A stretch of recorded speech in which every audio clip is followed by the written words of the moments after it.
প্রিয় অষ্টম শ্রেণীর শিক্ষার্থীরা, শুভেচ্ছা নিও।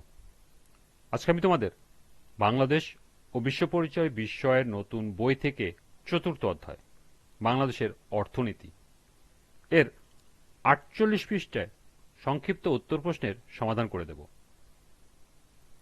প্রথমে তোমাদের বলবো, যারা আমার চ্যানেলটি সাবস্ক্রাইব করো নাই তারা আমার চ্যানেলটি সাবস্ক্রাইব করবে এবং আমার সাথে থাকবে।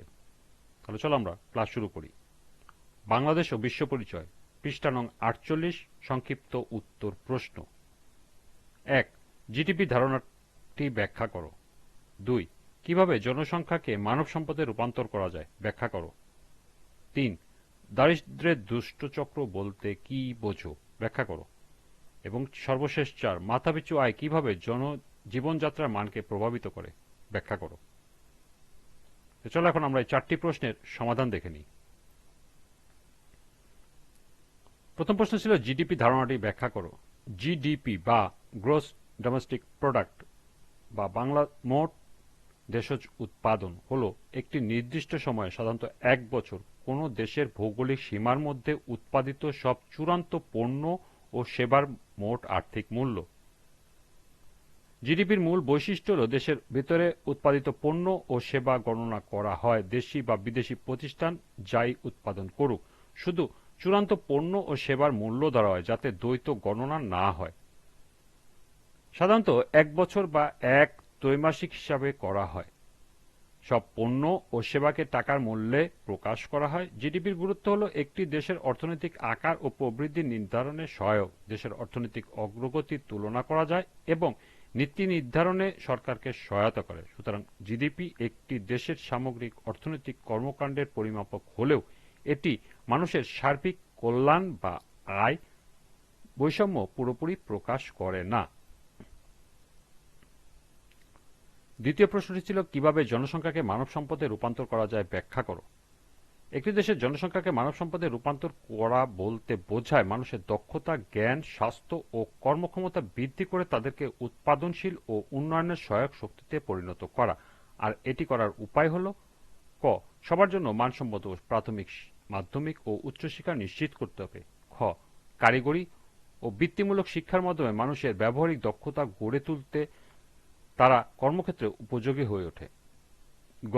আইটি, শিল্প, কৃষি, নির্মাণ সহ বিভিন্ন খাতে প্রশিক্ষণের ব্যবস্থা করলে জনসংখ্যা দক্ষ শ্রমশক্তিতে পরিণত হয়। ঘ. শিল্পায়ন, উদ্যোক্তা উন্নয়ন ও বিনিয়োগ বাড়াতে হবে। এবং হল নারী ও যুবকদের শিক্ষা, প্রশিক্ষণ ও কর্মক্ষেত্রে সমান সুযোগ দিলে দেশের মানব সম্পদের পরিমাণ ও গুণগত মান বাড়ে। তৃতীয় প্রশ্নটি হল দারিদ্র্যের দুষ্টচক্র বলতে কি বোঝো, ব্যাখ্যা করো। দারিদ্র্যের দুষ্টচক্র হলো এমন একটি পরিস্থিতি যেখানে দারিদ্র্যের একটির পর একটি কারণ সৃষ্টি করে এবং সেই কারণগুলো আবার দারিদ্র্যকে আরো গভীর করে তোলে। ফলে মানুষ বা একটি দেশ দীর্ঘদিন দারিদ্র্যের অবস্থা থেকে বের হতে পারে না। এটাই দুষ্টচক্র।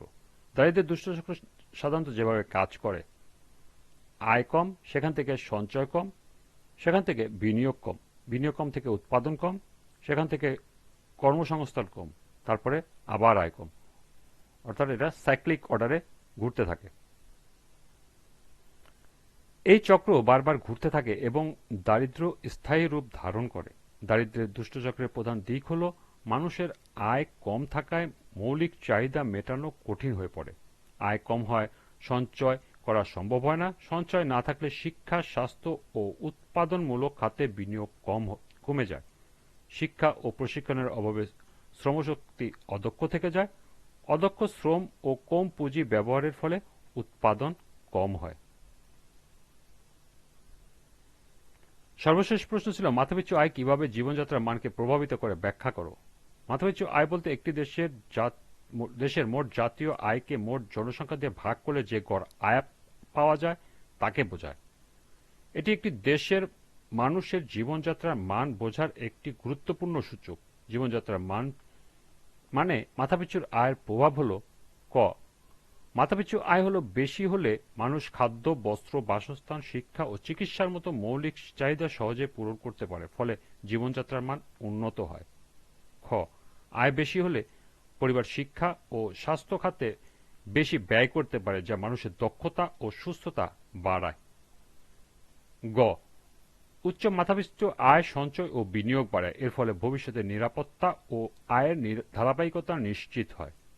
ঘ, আয় বেশি হলে উন্নত মানের পণ্য ও সেবা ব্যবহার করা সম্ভব হয়, যেমন ভালো বাসস্থান, নিরাপদ পরিবেশ, আধুনিক যোগাযোগ ব্যবস্থা ইত্যাদি। এবং সর্বশেষ, আর্থিক নিরাপত্তা থাকলে মানসিক চাপ কমে এবং সামাজিক মর্যাদা ও জীবন সন্তুষ্টি বৃদ্ধি পায়। এই ছিল সংক্ষিপ্ত উত্তর প্রশ্নের 4টি সমাধান। আজকের ক্লাসটি এ পর্যন্তই।